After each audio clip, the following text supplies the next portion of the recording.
Good morning, y'all. How we doing? Yeah. Happy Tuesday. Third Tuesday of the month right now. So this is our last sales meeting. We're going to have a 2-week break, which I know is a little scary. I don't like that. But so soak it up while you can. So the great thaw, again, is upon us. Third week of January. 2 snowstorms. I don't think we've had that happen that I recall. Yeah, we're usually a one snowstorm kind of town. Although it was crazy, because for the Williamson County folks, people down south, I think I'd hit a lot harder than Nashville. I came back, I was out of town, and came back, streets were clear, sidewalks were clear, so felt pretty good. So I found this quote, and it says, "We must be willing to let go of the life we have planned so as to have the life that is waiting for us." And this reminded me of, as the end of the year, last year, we were doing a lot of business planning, and, we want to we coached a lot about trying to follow that plan, but sometimes, in fact, usually the plan doesn't go exactly as we want. And so what I was reminded is that if you're so focused on your plan, sometimes you miss the opportunities that are right in front of you, right? You're like, oh, that's not exactly part of my plan. So don't forget to see what's right in front of you. There's that balance between, like, you need the focus of your plan, right? But not like you're just not going to get anywhere, like, squirrel, and you're off the wrong track. But at the same time, like, reference your plan. But think of it as a big picture. In 40X, we do a lot of 40X, which we're starting next week. It's exciting. About 100 of y'all signed up, so incredible job. And that gets into focusing your energy on the stuff that you are willing to make a bet will make a difference. But it doesn't also say forget your day job, right? Don't quit everything else, right? And don't miss an opportunity that comes up in front of you. So that's a good point. Yeah, so keep that going. You have any gratitudes today? You want me to go first? You go first. All right, so I'll go first. So so I got to, every year I take a trip with some friends, and this was the 20th year that we've done it. Some friends from college, and I only missed 1 year, and it was for a wedding that I went to, and they got divorced a year later. So I look at that as like bad luck. I should never miss again. So we did that, and that's awesome. There were a handful of us. We were up in Indiana. Usually we go to the Smoky Mountains. Delightful. It was literally, I was like, where is this cabin? It was like, I don't know, but it's equidistant from, we got people in Wisconsin, Michigan, all over, and so it's kind of an equidistant to everybody. Makes sense. It's like, why would you be going to Indiana? It's got a roof and some heat and parking, so that was enough. But it was good to do that. What about you? Oh, so much, Zach. Health, happiness, New Year. We got a lot of stuff we'll talk about in Conley Corner. You grateful for those Titans? We'll talk about the Titans. Don't quiz me. Don't. Ran out of time to look at my ESPN. A buddy of mine actually that was on the trip a few weeks ago. He helped me download the ESPN app. Yeah. I don't know if it's helped me know anything more, No. but I get a lot of notifications. I got something for you. What do you think the cost is for a 30-second Super Bowl ad? So all right, Super y'all help me Bowl's out. in, like, 30 3 seconds weeks. cost Super Bowl ad. What is it? $2 million. 6 million. I remember with 6 million. I remember it was like $1 million a while back. Yeah. Like a long time ago. $6.5 million for a 30-second. I mean, you better have that thing dialed in. I know. Can you imagine being like the ad guy that's in charge of like, all right. It's a good game too. Yeah. People hadn't tuned out. Yeah, for real. Y'all have any gratitude this morning? Besides seeing lots of, that's over and over and over again. Not just one. How many ads are there? Oh yeah, there's dozens. Yeah. But then I think some of the ads are spots for like local TV ads. Because every now and then you'll see like a local air conditioning guy, and it's like, okay. So I don't understand how that works either. I thought this is kind of cool. Speaking of sports, so with the weather, a football coach had weightlifting practice, but he's canceled weightlifting practice in his Twitter, Instagram, or whatever. He said, due to expected severe weather, Monday's weightlifting workout has been canceled. Find an elderly or disabled neighbor and shovel their driveway. Don't accept any money. That's our Monday workout. That was pretty awesome. That's good leadership right there. Yeah. So pretty for that cool. coach. Picture these guys knocking it out. So y'all have any gratitudes?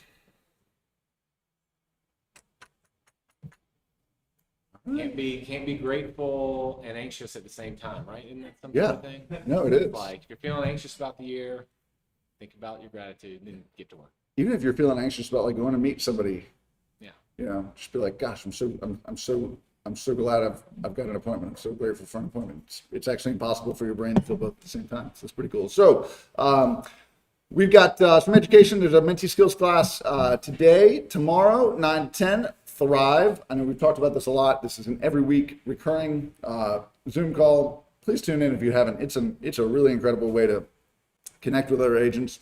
If you've got any issues quirky issues you can bring and get some collaborative responses to that. And then most of a lot of our kind of class education is gonna start in a couple of weeks again with the sales meeting. So we're off the next 2 weeks for sales meetings because this is the last of the month. Just a reminder, if you need to look up past classes, go to Village Education Online. I know I've talked about this before. I'm going to keep talking about it until everybody remembers it. And last 2 years of classes are recorded, so it's super easy to navigate. And Go back to that one. So a lot of the tools that we may have rolled out, like I know people have had questions about Real Scout and things like that. Go there. We've got some people using Real Scout now that are having a lot of absolutely traction with it. Yeah, it's really good. It's one of our most expensive tools, so it's worth looking into. It's free to y'all, but it's in terms of what the company pays, it's a robust tool. So yeah, who uses Real Scout? Anybody? About half of y'all? Yeah, try it. I've really enjoyed it. the real estate reviews, you can sign up your clients to get one Yeah. quarterly, things like that. Set it and forget it. Set it and forget it. So it works really well. So yeah, check that out. Connolly Corner. All right. What do we got? I got it. MLK Day yesterday. So this is one of my favorite quotes, and obviously he was talking about the fight for racial equality, but it can also apply to many areas of life, including our real estate practice. Just keep moving forward. Can't run, walk. If you can't walk, crawl, do whatever you can. Keep moving forward. I thought that's a good one. I love that. So I actually have a question. So we all have those days where it's just like, especially like the snow days, it feels like it throws off my rhythm, and then you feel a little overwhelmed and it's like, gosh, where do I start? When you feel like, even if you're like crawling, do you have any like words of wisdom, any little life hacks that you do to kind of reset yourself? I'm a list guy, so like I'll just start knocking things off the list. So I get up in the morning and I'll make a list of everything I want to get done today. It's kind of a brain dump on a piece of paper. I got the day before's list, and I can see move things forward that didn't get done. Yeah. And so that kind of ticking things off kind of gets you in a groove, so you don't get that stuff. You're also just getting it out of your head. Yeah. All that stuff And I swimming feel around. better just getting it out of my head, because I know I got a plan for the day. That's good. What about y'all? Y'all have any tactics, little skills you I do? do it Little lists? Yeah. Yeah, get it out of your head, get it on paper. actually do it the night before, and then I also have a pad on the bed, so that once I get in bed and calm down, sometimes I think of things I forgot. So I quickly write them down, so I can sleep. Then you can sleep. Don't have that middle of the night wake up. Oh, I forgot to order a termite letter. I've never done that. So the last few years I've been watching the Martin Luther King I Have a Dream speech on Martin Luther King Day, just to kind of get in the mode of thinking about it. And so I would encourage everybody to do this. It's about a 17-minute speech, and there's some interesting story around how it came to be. So March on Washington, 1963. It's a big event for for the whole movement. You've had the bus rides, you had a lot going on, but this is the big event. They're hoping to have 100,000 people show up, and there's unknown exactly, but probably around 250,000. So it's a big event. There's only 3 TV channels at the time, ABC, NBC, and CBS. Yeah. Right? So, and they had all agreed to air the the event that day, and Martin Luther King was the big speaker, and but he wasn't the national, he hadn't yet become the nationally as renowned as he did after this speech. This was kind of his coming out. It was a big opportunity. So he was meeting with like 5 or 6 of his most trusted advisors the night before to kind of come up with the framework of the speech, and he would Nothing like last minute planning. yeah. I mean, he kind of had Got a 250,000 people coming tomorrow. Yeah, Hey, what do you want to say? and they're like writing it together kind of on the fly, and he had referenced a few times over the last 9 months this "I Have a Dream" piece, and so he gets into talking with his advisor, and his advisor like, no, don't, like, it's kind of trite, you've used it before, like, let's keep it, and so if you watch the speech, you'll notice that like for the first 12 minutes or so, he's and it's still a great speech, and he's reading a lot of it, and he's starting to feel like the content's good, but it's just not having the punch that he wanted. And ironically, at the same time, Mahalia Jackson, who's a gospel singer, she was like in one of the front rows. And she starts, like during one of the applauses or something, in one of the kind of pauses in the speech, she starts yelling out, "Tell them about the dream, Martin." She's like feeling it. Yeah, it's good, but yeah, she's wanting him to go like the next level. And so really, if you watch it about the 12-minute mark on, and when he gets going, it's just like, Just like chucks the paper to the side.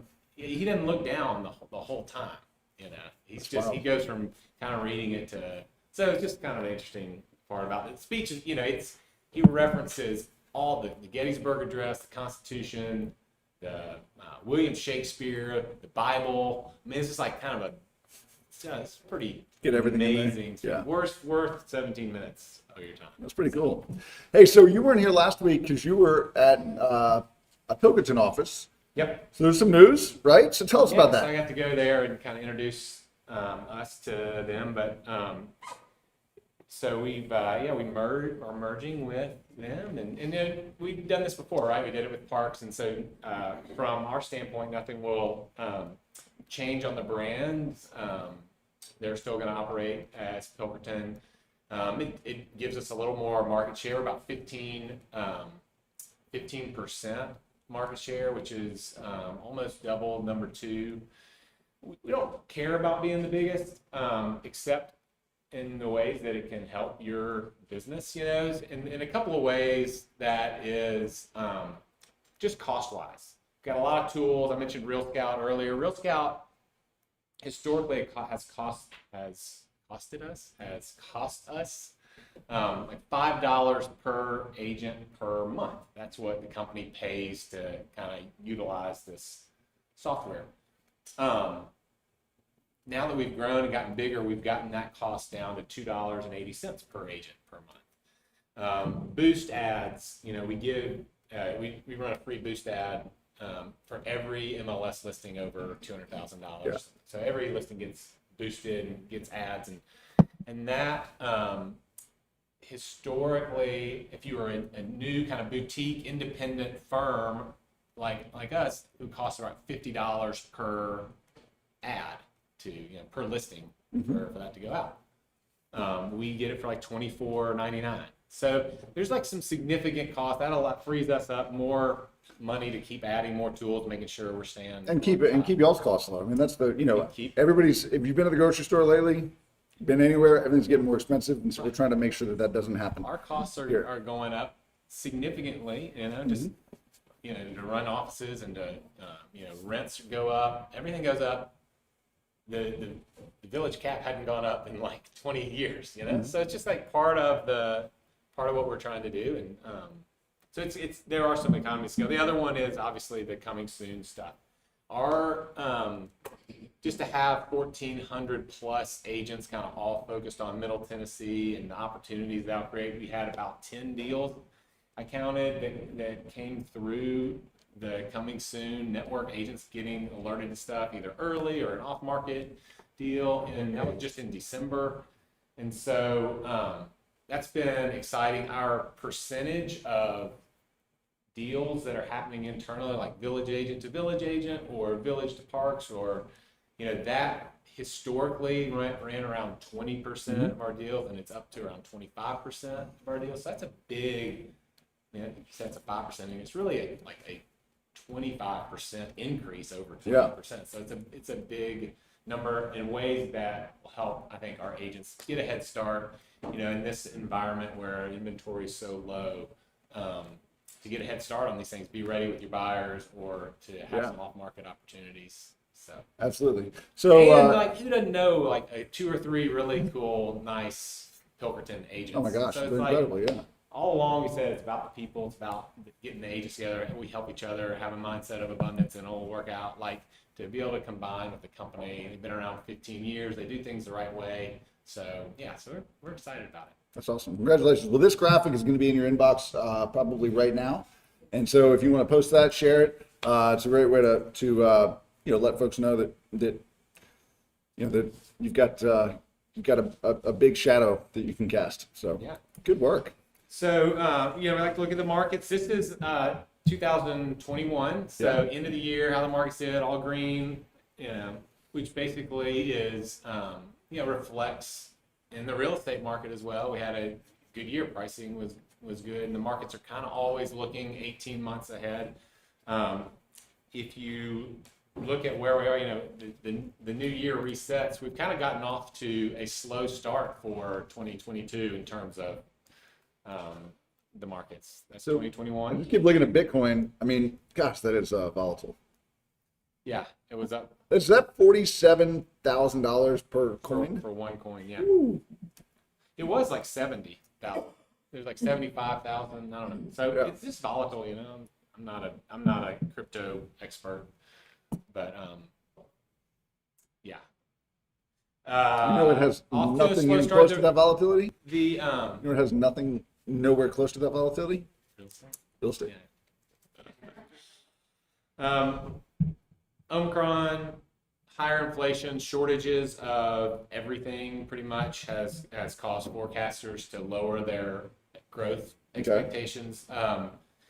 Inflation for December was over 7%, which was the highest amount since 1982, which was what interest rates were in 82. Like mortgage rates or mortgage rates. Like And they were like 10%, 10, 12%. So anyway, it's economists still think that this is kind of a shorter term kind of inflationary cycle that we're in, just because of the supply disruptions that COVID has caused, and so but there's some worries on that front, and so that's one of the reasons the markets have been a little bit shaky. So you get these like low supplies, right? And so it's a free market economy. So I make some sort of a widget with my company, and then everybody wants that, but they can't get them. Then I'm going to try to beat up my competitor, and I'm going to try to start getting back and making more and more and more. And then when everybody does that, The market fixes works, the right? inventory, and then there's competition, prices can come down. Like right now, lumber's so back up again, and but there's a big, since lumber started going through that about a year and a half ago, a couple of new lumber mills are about to come online, so you'll have more supply, and hopefully that'll kind of work out. Yeah. So this is just a bunch of stuff based on, I thought, we'll send out these slides, and so it might be some information that is worth sharing with your clients or your sphere, but just kind of what happened in 2021. So our median home sale price increased 14%. This is national. This is national. Actually, Nashville was up even more than that. But this is kind of just broad nationally. The asking price of newly listed homes increased 12%. Pending home sales up, active listings were down 11%, or new listings for homes were down 11%, and then active listings, so homes that were listed at any point during the year, were down 28%. So again, that inventory issue Interestingly, pendings and closings are still up, even though inventory is down. And, so one concern is how long can that hold on? Yeah. The other reality is probably like we're seeing in our business, more and more deals are getting done without being listed or, internal deals like that. 29% of homes had an offer accepted within 1 week of hitting the market. That's a cool stat. Yeah. Let's see what else. 41% homes sold above list price, up from 33% a year earlier. Yeah, which is still, and then a year earlier was strong. That's a crazy number. Yeah, the average list to price ratio is 100.3%. So your average home sold for more than it was being asked for. Wow. So, January is typically a slower month in terms Right. of closings, but it feels like because, interest rates have yet to slow down the market. In fact, it's kind of encouraged people to get off the fence. Like, I want to lock in something before interest rates really go higher. And so you're seeing a lot of that activity, being stronger in January than normal. Yeah. Again, this is just another graphic showing, this is in Middle Tennessee, how the change in listings, basically the end of 2020 versus the end of 2021, just being down across the board. The number of listings. Yeah. It's tight market. That market I'll good. leave you with some good news. We got. We got Nashville having the highest percentage increase of six-figure jobs of any city in the country. It's pretty solid. That's pretty solid. Yeah. All right, ready? You got another one? I'm ready. Tennessee's number one for retirees. So I like that. 13% of the 226,000 U.S. retiree relocations went to Tennessee. So number one. Pretty cool. Pretty good. This next one, Sam Graham, our very own. Yeah. Sam Graham stole this from his Instagram. You have to roll the slide. Yeah. About This Bitcoin? goes back. No, this goes back to your real estate just being such a good investment. It's kind of crazy. You think like, how do people become wealthy?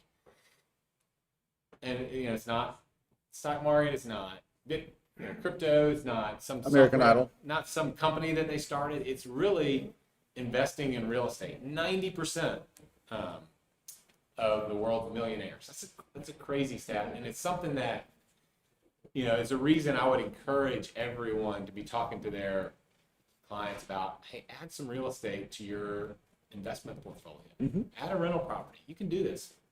And anyway, so thanks to Sam for reminding us of that.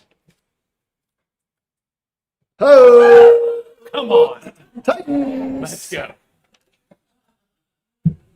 I know you probably you're a new sports fan, and so you think NFL Sunday. I'm gonna be ready to watch this Sunday. It's Saturday. The Super Bowl is Saturday. No, we're not to the Super Bowl yet. We're in the playoffs, playing Cincinnati. Yeah, the Bengals. Saturday.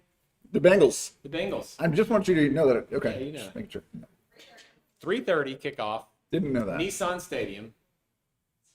Bengals Some of had a us will good be game. there. I watched the Bengals game this weekend. Yeah, they're gonna get whipped. I can tell you that right now.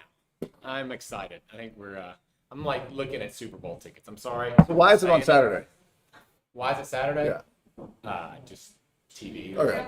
3 games Saturday, 3 games. Got 2 games Saturday, 2 games Sunday. So mark your calendars. And so they win this. They win this. They basically gotta win 3 games Okay. to win the Super Bowl. And this is number 1 of 3. We're the number 1 seed in the AFC. We got King Henry back. His first game back in That's Derek. 7 weeks. That's Derrick Henry. Yeah. Not the quarterback, but the running back. King Henry. That's right. Been AFC championship in 22 years. Oh, that's a sign. That is a sign. Number 22 is back.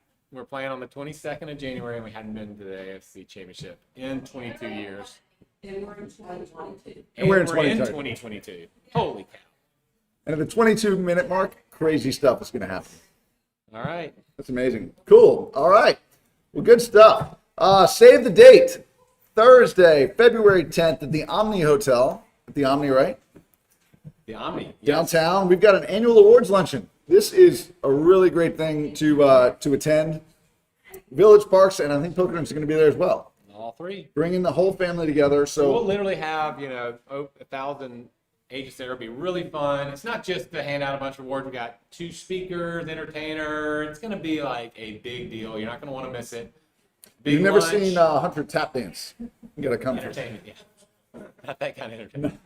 So Be so better that's than good. that. So it's going to start around. Start around 9:30. 9:30, 10, something like that. Mimosas, coffee. We'll do this big picture where they bring in a lift, and like we're all kind of in this big hallway, stretch back, and it's just kind of a fun. That's awesome. Fun kickoff, and then we'll go sit down, eat So lunch. put on your party clothes. Entertainment. Get ready for a good time.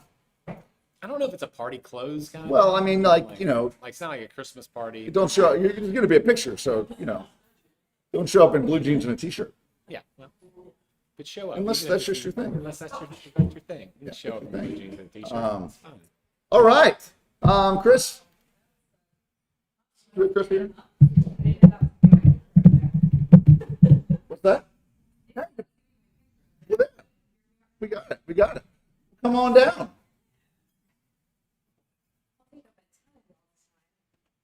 Now that I know I have to pick Come up sit over party in Hunter's. clothes for the party Yeah. clothes for the luncheon. You got to go shopping. Can we just sit Good here? excuse. Yeah, sit there. Awesome. Hi. Wanted to introduce myself. Y'all probably seen me bouncing around the office with way too much energy. Rachel calls me firecracker or spitfire, which I'm not sure is a good thing, but here we are. I am a newer agent at Village, and so just wanted to introduce myself because I haven't met a lot of y'all, but also to let you know that I have a second company that most of my referrals come from real estate agents. So I also have a house management company and offer Nashville concierge services. So just something, again, I get a lot of referrals from real estate agents because the last thing you want to do, because everyone's moving into town from New York, California, all of those places, is kind of drop your clients after you close a deal with them. But a lot of us don't have the time to wait for a couch delivery, deal with their movers, organizers, cars, like everything like that. So what we do, and I've got a team of girls that really handles it while I handle the real estate side, we can kind of do anything for anyone. We don't say no to anything at this point.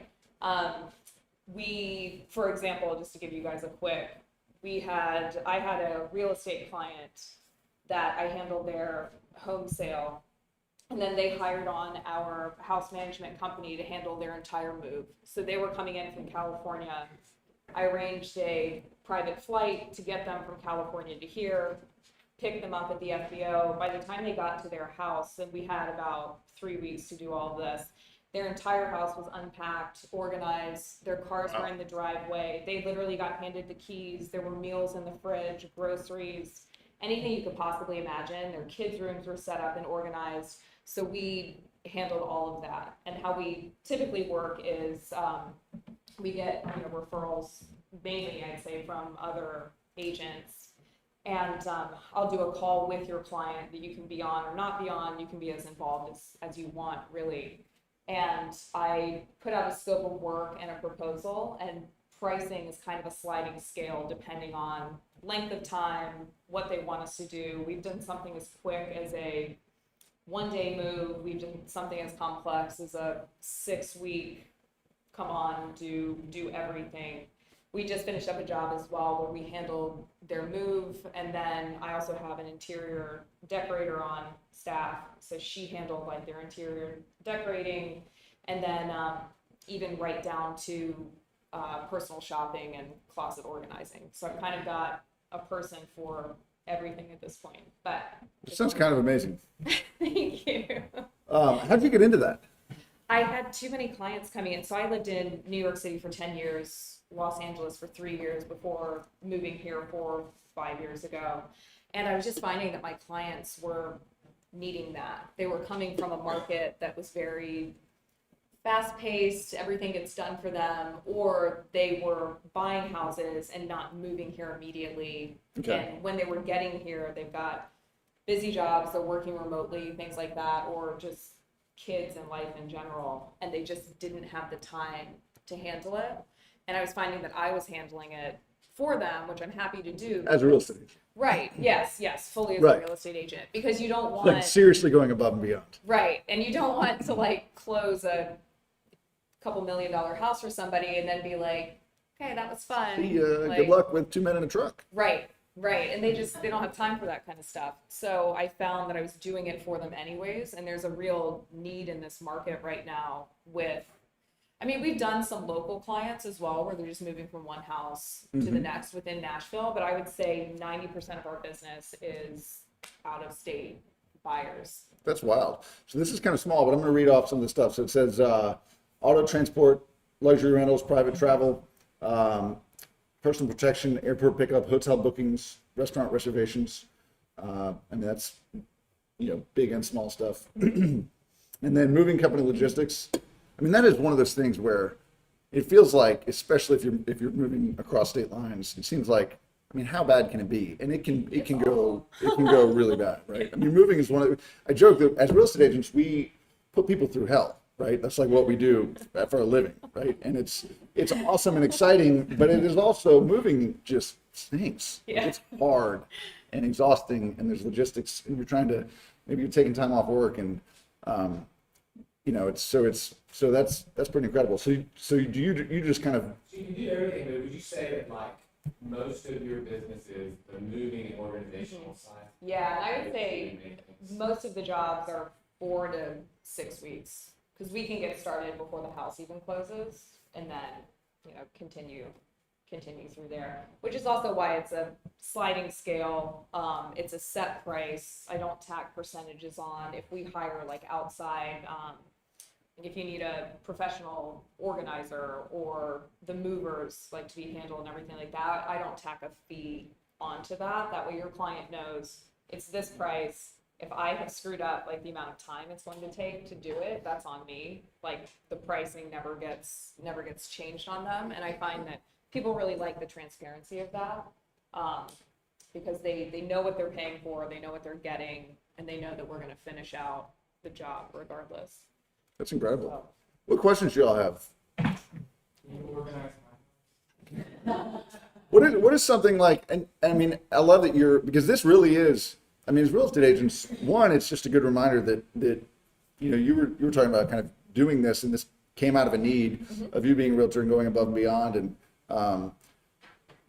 people, like I said, it's hard stuff, and just the logistics of it all is exhausting.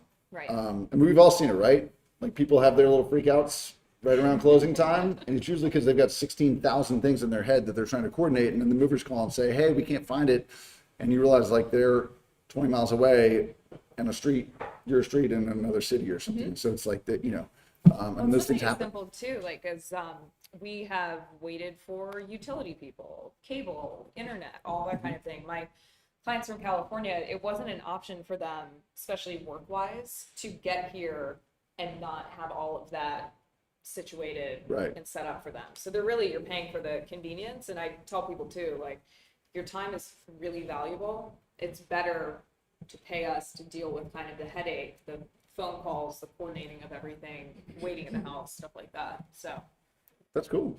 thank you. So if somebody wants to, if one of our agents has, I mean, so I imagine your client's probably a higher net worth client usually, or just dual working people, Yeah. just busy. people that are just busy tight on people. time, and then Yeah. that's overwhelming, because time it's opportunity cost, time is money, and if you're taking several days off work to coordinate all this stuff, then it may make a lot more sense to have somebody else help with that. How do they reach out to you for that? You can either find me in my very pink office downstairs, or Chris at wildercollective.com, and Wilder is WYLDER. Where did that name come from? My daughter's middle name. Cool. That's awesome. So how old are your kids? Only one. One, okay. Ever. Two. She's two. She's two. She's two. That's great. She's great. a firecracker, that little one. So she was born in Nashville Yes. because you've been here for 5 years. Yes. And how are you liking Village? Oh, I love it here. Good. It was an easy move. And what kind of, just real estate wise, what kind of properties do you like to sell? I kind of like to, I like to help anybody out. I came from, I was working in the TV world for a long time, which is a very cutthroat, not kind industry. And I have to say that I have been at another firm in Nashville, and coming to Village, and I'm not just saying this, is the best decision I've ever made. That's awesome. People are so incredibly friendly. Like, it was just a very fitting, good move for me. Very cool. So, can I say it? Yeah. Is this like thing? Compass.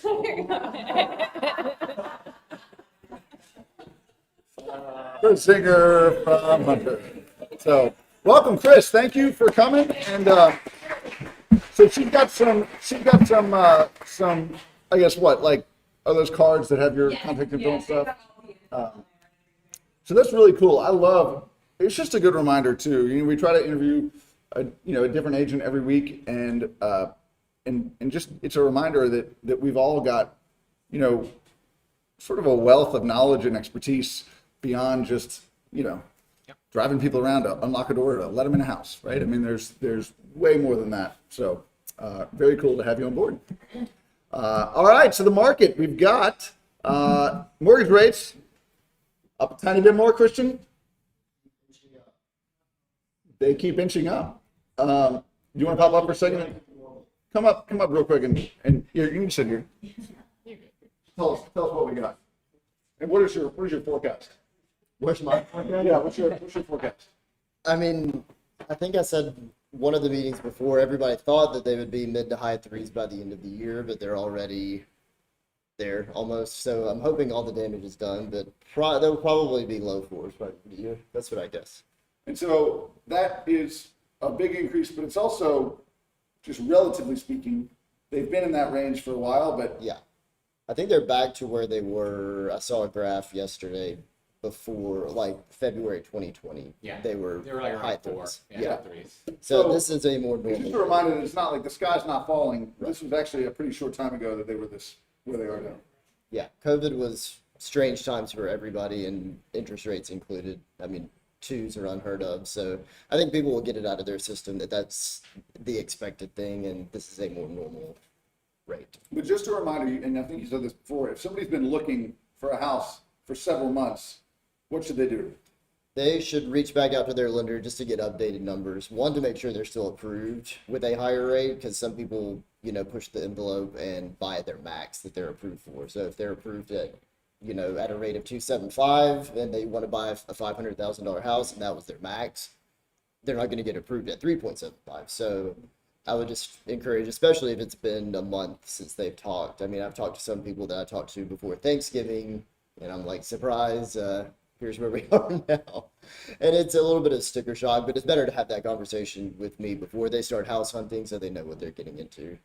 Exactly. Versus, writing an offer and then having that conversation. And on the listing side, if you have a listing, a good reminder too, you get a pre-approval letter, look at the date from that. Yeah. If it's from 6 months ago, probably a good conversation to have with that buyer's agent and say, hey, do you mind getting an updated version of this? I just want to make sure, since rates have increased, that your buyer's still good to go on this. Because that would really stink, is if you got 3 or 4 offers on a home, you accept the one based on that, and then 3 weeks in, they're like, oh, yeah, the rates changed, we actually can't get financing anymore. Right? And I get the question a lot, when can you lock in your rate? Typically when you have a property identified, so once you're under contract. Now, it does kind of stink for new construction buyers, that completion is this fall. I mean, there used to be some long-term lock options. We are getting some of those, but those aren't around right now, especially since rates are so volatile. So usually 2 or 3 months out, you can lock in a rate just to prevent them from going even higher. Good stuff. Yeah. Thanks, Christian. All right. Hey, this was posted on social media, so if you haven't seen this, check it out.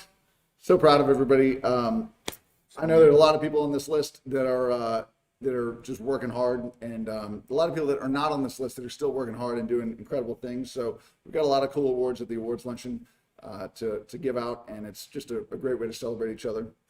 But pretty cool top teams, and then we've got groups. Groups are basically bigger teams, more than I think 3 people, and then East Agents, killing it. Franklin Agents, also killing it. And then Williamson Agents and Hillsborough Agents.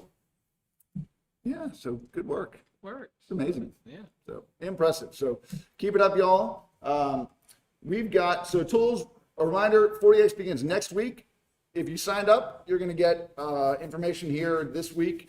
And then the leaders, we have some agent leaders. I'm going to be reaching out to you as well just to confirm, make sure we're all good to get this going. But we've got a lot of people signed up, and it's going to be awesome. So I'm excited about what that'll do.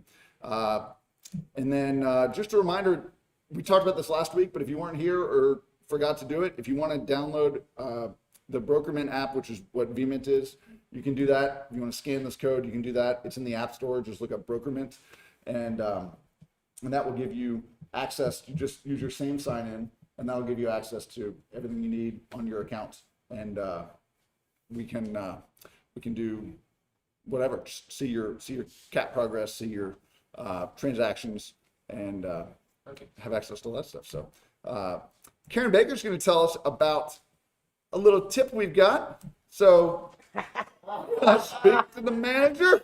I'm leaning in. I'm taking back the Karen for all the. That's hilarious. Have you ever noticed not one single person so far has actually been named Karen? Anyway, couple of little tips. We're about 3 weeks in on new contracts. So if you guys Wait, there's a new contract. there's new contracts. But it's the same as last year. It's the same as last year, but changed, but Okay. different. So we've had a few little things come up, a few little questions come up. How do I do this? How do I do that? One question that came up is if you're doing the pass fail, which is now an option in the contract, what do you put in resolution period? What do you put? All right, so pass fail means I might do an inspection within 7 days, Right, but I'm agreeing on the front end to not ask for any repairs, correct.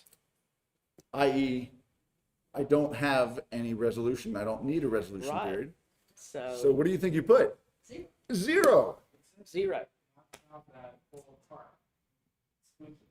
Right.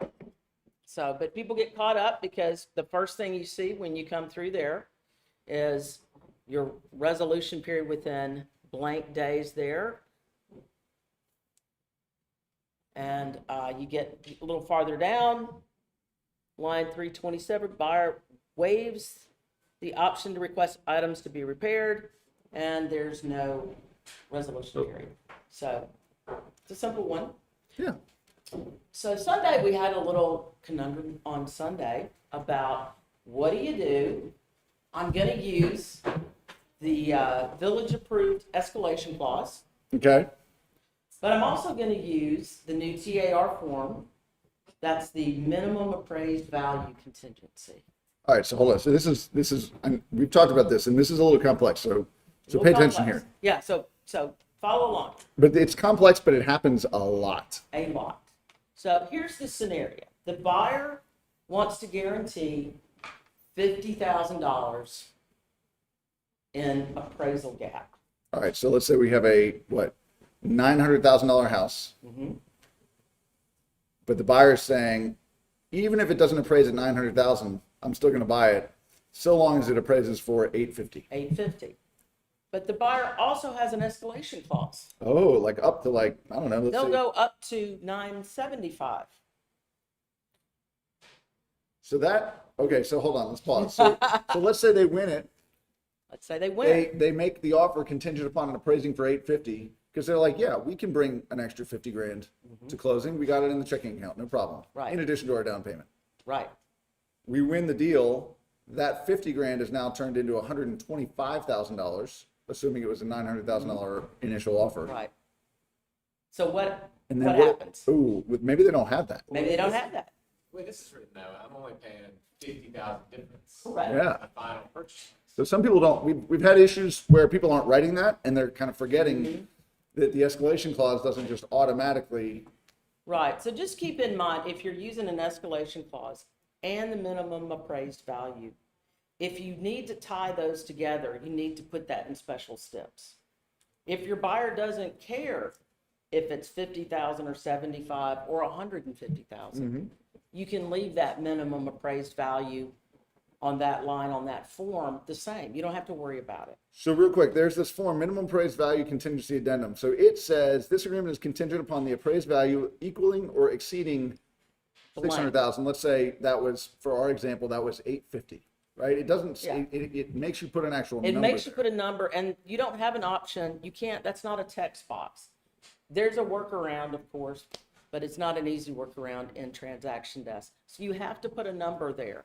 And we're looking at number 9 there on this form, the minimum appraised value contingency addendum. TAR form takes the place of the village appraisal gap form that we've used. So if you need to tie your escalation back to your minimum appraised value, you need to note that in special steps. Because when I make my offer, I don't know if I'm buying the house for 900 or 975. But I'm willing to do 50,000 gap, whether it's 850 or 925. All right, so this then, special steps language says, in the event the escalation clause exhibit is utilized, like if we do win the offer and get up to 975, for instance, buyer will pay up to $50,000 difference in appraised value and final purchase value and the final purchase price. And that's a Lloyd approved. All right, super I simple. did have to tone him down a little bit on it. He started with a little bit more difficult. But we're not done yet if both of these things come into Y'all have, effect. there are a couple questions. Yeah, So, why do you need the minimum appraised value contingency if you're gonna put that in special stipulations with a escalation clause? So he's saying, why would you need this right here if you're putting it in special stipulations? if your buyer has a bottom number that they want to get out, if it doesn't appraise for that value, then you need to put it in there. Because what this Otherwise, does, I mean, you can waive appraisal if they don't care. Just waive appraisal. Well, I'm saying, so in our scenario, 850, it appraises it at 850, but now you've offered, so let's say we don't use the minimum appraised value contingency form, but we've got a $50,000 difference already in the special stipulation like it is now. It goes up to 950, it only appraises, but it appraises for 900,000. You're still good here. let's say the price is for 850. Yeah, so you're. And this is the language. $1,000 off, right? But, so this supersedes, the special stipulation supersedes. The appraisal contingency Right. part of the agreement, the minimum appraised value, it spells out what happens. So if If this, it does. In an escalation clause, you could, I mean, without the escalation clause, you can set that 600 or the 850 that we're willing to go up to. But if you're not in an escalation, you don't necessarily need this special stipulations information, right? This is a unique scenario. This is a unique scenario. You're not using this every single time you use an escalation. You're only using this, that's a good point. You're only using this special stipulation when you use both an escalation plus the minimum appraised value. And you want that minimum appraised value to slide with whatever your final sales price is.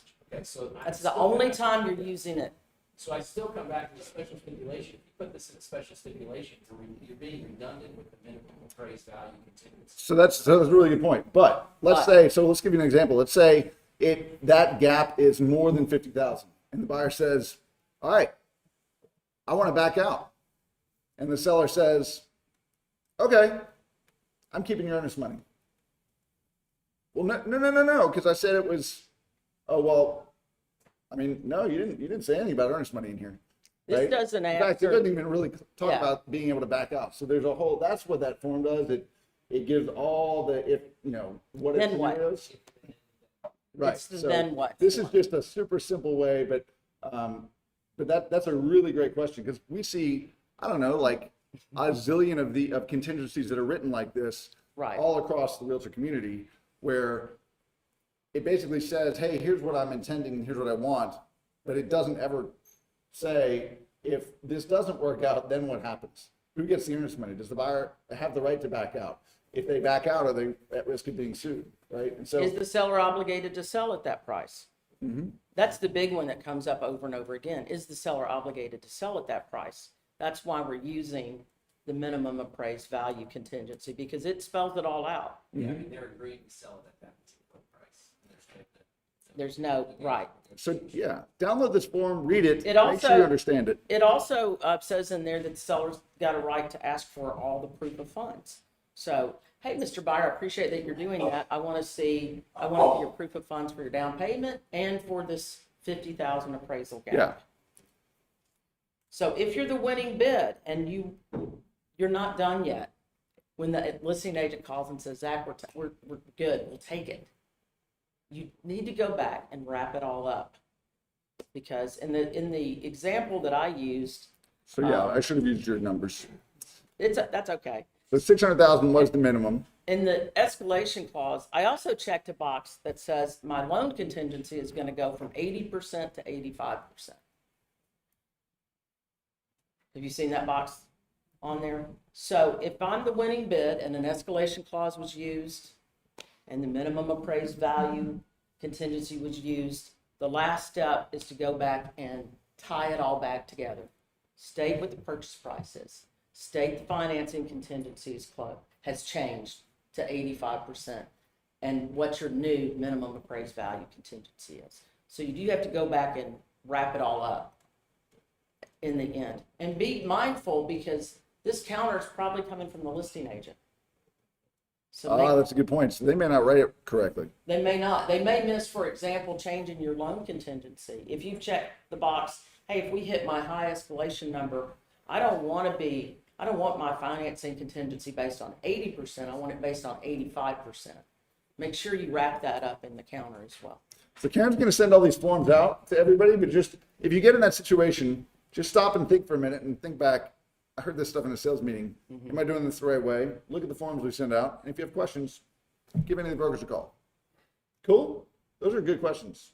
Virginia, do you have anything? Or Oh, I just, can you send out the verbiage that you use, like, in the special stipulation? Right. Yeah, Just we'll- remember, we'll we'll send send it out out. these. Just remember, it's only when you're using those two together. And you need to tie them together. We can do that. Laws and transactions. Yes, Yes, we'll put it in office clauses. we can put it in the office clauses in transaction desk and Loop. We're gonna have to be careful what we call Yeah. Long time. I just don't want to do this. it. Yeah. Cool. All right. All right. Thank you, Karen. Thank So coming soon, we've added Pelican into the coming soon group. So I didn't screenshot that yet, but we've got over 1,000 members now. It's exciting. So tune into that. Post your coming soons there. And hopefully you had a lot of takeaways. We are running up right at about an hour. So this was a ton of content today. But thank you all for participating. Reminder, this is the last sales meeting of the month. We got a 2-week break, and then we're going to hit it hard in February. If you signed up for 40X, get ready to start full steam next week. And the brokers are going to a Ninja installation for 3 days, Wednesday, Thursday, and Friday of this week. And we are going to be so pumped up with all kinds of stuff. We're also going to not be as available right away. So if you need something, feel free to call, text. We'll try to tune in, but it may be a few more minutes before we can get back to you. All right. Thank you all. Thank you. Oh, thanks. That was good. I like it.